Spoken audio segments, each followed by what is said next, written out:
Travel Talk, where our expert magical memory planners discuss ways you can have fun, memorable, and stress-free family vacations. Welcome to another episode of Travel Talk. I am so excited to talk today about the big travel comeback.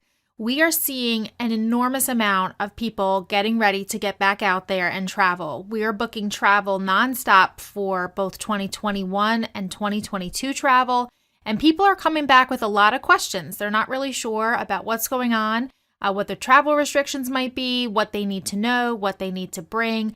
And so I thought for this episode, we would just talk about this big travel comeback, and I wanted to focus on three main kind of sectors of travel. So the domestic theme park travel, Mexico, Caribbean all-inclusive travel, and cruising. So we're going to kick it off with our domestic theme park travel. And so when we're looking at those parks, we're looking at Universal Studios Orlando, Walt Disney World in Florida, Disneyland in California, and Universal Hollywood in California. So that's kind of the focus of what we're doing because that's where we're getting the most inquiries. But a lot of it is for Florida. And so these parks are pretty much back in full swing. So we are seeing that the social distancing, health screening, and mask wearing guidelines have all been reduced or eliminated, particularly for vaccinated guests when it comes to the mask wearing. Most of the plexiglass dividers have been taken down between rides. Attractions are being seated at full capacity, not leaving empty seats between guests. And this is good news because it means that we can get more people through the attractions quicker. So that is going to have an impact on the wait times on the lines. So we've also seen some new restaurants opening at Disney. Some popular favorites like Ohana, Tusker House, Cape May Cafe are all coming back. We are seeing that restaurants that are typically a buffet setup that have reopened, those restaurants are now serving a family style meal on the table. So it's still all you care to eat, but it's served family style on your table. So not many buffets coming back yet, but still those experiences are coming back, and some of them with some limited character dining options. So the characters will come through the restaurant, you'll be able to do a selfie, wave, say hi. We're not bringing back the hugs or the autographs yet, but at least it's that opportunity to see the characters closer up. A lot of the restaurants in City Walk and Disney Springs are open with a lot of the stores and the experiences there. So a lot of that is, again, coming back into full swing and operating relatively normally to pre-COVID times. We did see over the reopening period that a lot of hotels were closed and there was kind of a phase reopening to resorts. So at Walt Disney World, Animal Kingdom Lodge was just given a reopening date of August 26th, which means that all of the Disney Deluxe resorts are either open or have an upcoming reopening date. We are still waiting on two of the All-Star resorts, Port Orleans Riverside and French Quarter. They currently don't have reopening dates yet, but all three Disneyland resorts are open, and all the resorts at Universal Studios Orlando are open or have an opening date as well. So if you have a particular resort you'd like to stay at, those may be open for you and we can get you moving on those. Some other events that are happening at the theme parks, we are seeing that the Food and Wine Festival is starting earlier than ever this year, as early as July 15th and running all the way through November 20th. So that is probably the longest season of the Food and Wine Festival, and now that you can walk around and eat at the same time, you don't have to be seated to eat. That is going to be an amazing option. So if the Food and Wine Festival has been on your bucket list, but it's not something you've been able to do because you weren't able to travel during the fall months, you may be able to fit something in for this summer. The Halloween festivities are starting even earlier with a new event at Magic Kingdom called the Boo Bash. That is a separately ticketed event that starts around 9 p.m. and it's kind of like an after hours event, which they've done in the past, but not ever a Boo Bash. So that's new and coming for this fall, again, starting as early as August with the first events, and those tickets are on sale now. We also just received the announcements that fireworks are returning to the Magic Kingdom and Epcot on July 1st. So we will now see Happily Ever After and the show at Epcot, which is Epcot Forever. So those will be resuming as of July 1st, but also new shows coming to those two parks as of October 1st. So there is a huge 18-month celebration coming to the Walt Disney World Resort particularly around the fact that it is the 50th anniversary of the Magic Kingdom, although I feel like the festivities are spreading out throughout. They have new iridescent outfits for the characters and just so many new and exciting events coming, and we're starting to see those announcements come through. So part of the festivities will be a new show at Magic Kingdom called Disney Enchantment.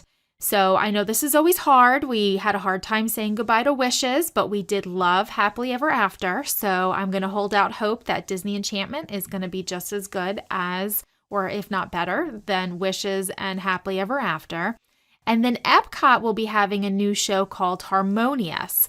And so that's super exciting because the show now, which is Epcot Forever, is really cute, and it's kind of like a bridge between Illuminations and what we knew would be a new show coming with the 50th anniversary in October. So that's been announced that Harmonious will be starting as well on October 1st.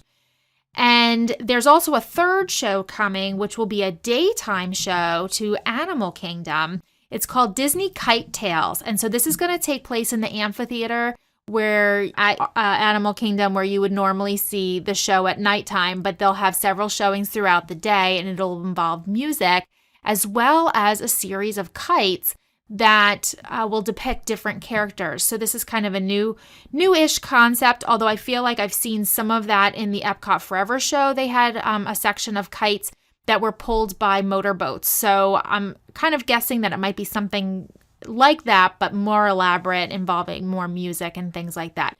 So that's a great option to have a daytime show, because for the little ones, sometimes staying up late for the fireworks is not an option. So having a daytime show like that at Animal Kingdom is amazing, especially since they typically don't have a major daytime parade like Magic Kingdom does. So that is exciting. And then there's also a new attraction coming to Epcot in the France Pavilion called Remy's Ratatouille Adventure, and that is also starting in October 1st. So this is a lot of stuff coming October 1st, and the 50th anniversary celebration, really at all of Walt Disney World, but celebrating Magic Kingdom, is an 18-month-long celebration beginning October 1st, 2021. So that means you'll have a decent amount of time to book and be able to get down there for this celebration. So even if you're looking to go in 2022, that'll be a great opportunity to see all of these new things. And I'm sure there's more information coming on more new things, but not necessarily being there with the initial crowds that are really excited about being there on the opening day, October 1st. Over at Universal Orlando, they also have some exciting things happening with a brand new roller coaster called the Velocicoaster. It just opened back in June, and it is getting a lot of hype, and it seems really awesome. And then their Halloween Horror Night tickets are on sale, so that event will be taking place again this year in September and October. They have a lot of nights of that. It is a separate ticket that you would need to purchase to participate, and it takes place at the Universal Studios Park. So if you're down there and you're not participating, you can still head over to Islands of Adventure on those nights. And they are in full swing. They have dining plans, they have Express Pass, they have park-to-park tickets, Volcano Bay is open. So there's a lot to enjoy at Universal Orlando. And if you are looking for a last-minute close-in travel trip and you're looking for a domestic theme park vacation, Universal Orlando may be your best bet because they seem to have the most flexibility for the closer in bookings and have a lot of options for you. So that is what's going on in the domestic theme park world. Let's head on over to the Mexico Caribbean all-inclusive travel world and talk a little bit about what's going on there.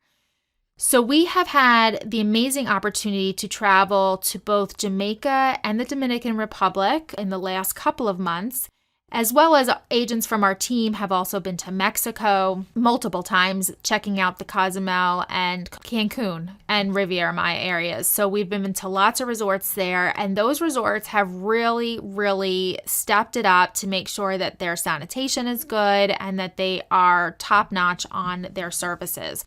So those experiences are, I don't want to say they're totally back to normal, but they're pretty good.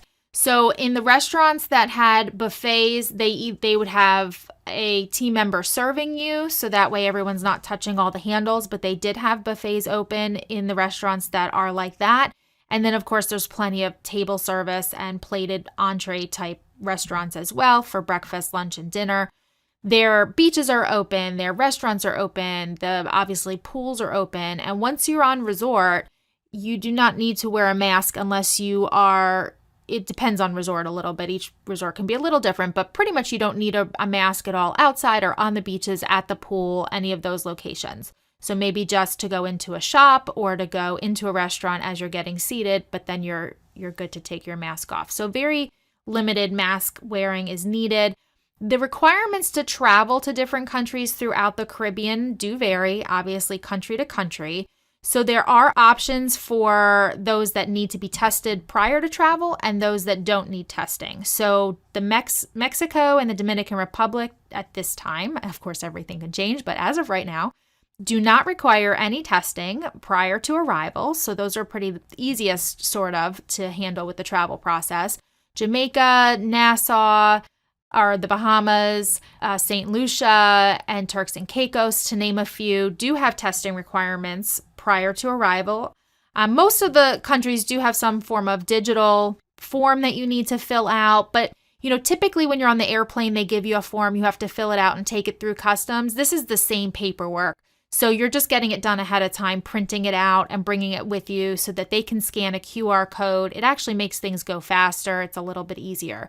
So those types of forms that you do need to fill out ahead of time online are not typically very complicated. They're kind of, just like I said, a substitute for what you normally would fill out in the airplane. And depending on the country, there may or may not be testing requirements. And then once you're on resort, you're on vacation and things are much as you would expect at an all-inclusive. So not too many changes there, besides all the upgraded changes that they've made to their cleaning and sanitation processes. On the return, there is still a requirement from the CDC to be tested prior to returning to the U.S. All the resorts that we are booking at this time are including complimentary testing for everyone on your resort. So we had to do it with Beaches Resorts. We had to do it when we were with Dreams Resorts. They take care of it right on property. It's complimentary. No more than 15 to 20 minutes to go down, show them the paperwork, have the test done, get your paperwork back. They know what they're doing. They're very informed, and everything was top notch. And it was really fast and easy because it was taken care of right on resort. So it didn't really take too much time out of the vacation to do that. So everybody needs to be tested regardless of vaccination status at this time coming back to the U.S. if you're 2 years and older. The only exception to being tested is if you've had COVID within 90 days of travel. So if you've had COVID and recovered within 90 days of travel, you can skip getting tested and show your articles of recovery, which are 2 pieces of paper. One is your positive COVID test that's dated and shows all your information. And then the second piece is either a letter from your doctor saying that you're cleared and to go back to work or return to travel, or you can use a Department of Health letter that shows the date of your diagnosis and the 10 days after that you're cleared for travel. So one of those 2 will take care of the health aspect, and then the other one is your positive COVID test. So that is, what you would need to do to get back into the country. Either have the negative COVID test taken care of by the resort or your articles of recovery, which are those 2 documents. So that's really for everyone coming back into the U.S. 2 years or older. And again, that's the rules as of right now. Maybe that will be dropped at some point. Just flipping back to the heading out to these countries, I mentioned some of them do have testing requirements prior to arrival and some don't. For the most part, there aren't any that have really changed their requirements too much based on your vaccine status. And Jamaica, Mexico, Dominican Republic, Turks and Caicos, St. Lucia, and many others are welcoming guests that still have not been vaccinated. So you are still able to travel if you have not been vaccinated. So that's still an option for many locations. So keep that in mind. So that basically sums up our Mexico and Caribbean travel. We had a fantastic time both at Beaches Negril and at Dreams Resorts in Punta Cana. So both of those were great. The kids were able to do excursions. We went parasailing. We went out on dune buggies. We went deep sea fishing. We used the spa. So, really once on resort and once you're there, it is pretty much all the things that you would want to do is kind of happening in full force. The resorts weren't all full, and there was spacing, of the chairs and things like that. But, no one ever complained about having a little bit extra space around their spot on the beach. So a great opportunity for traveling into the Caribbean and Mexico area if that's something you're looking to do either now or in the fall.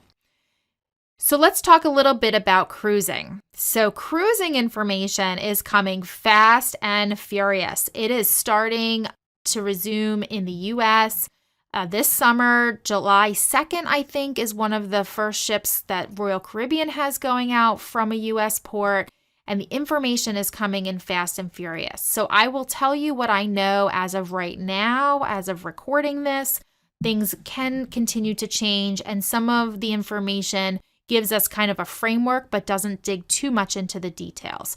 So I will tell you what we know now, but I'm super excited to see that cruising is coming back to the U.S., and I think we'll have, a lot of information coming.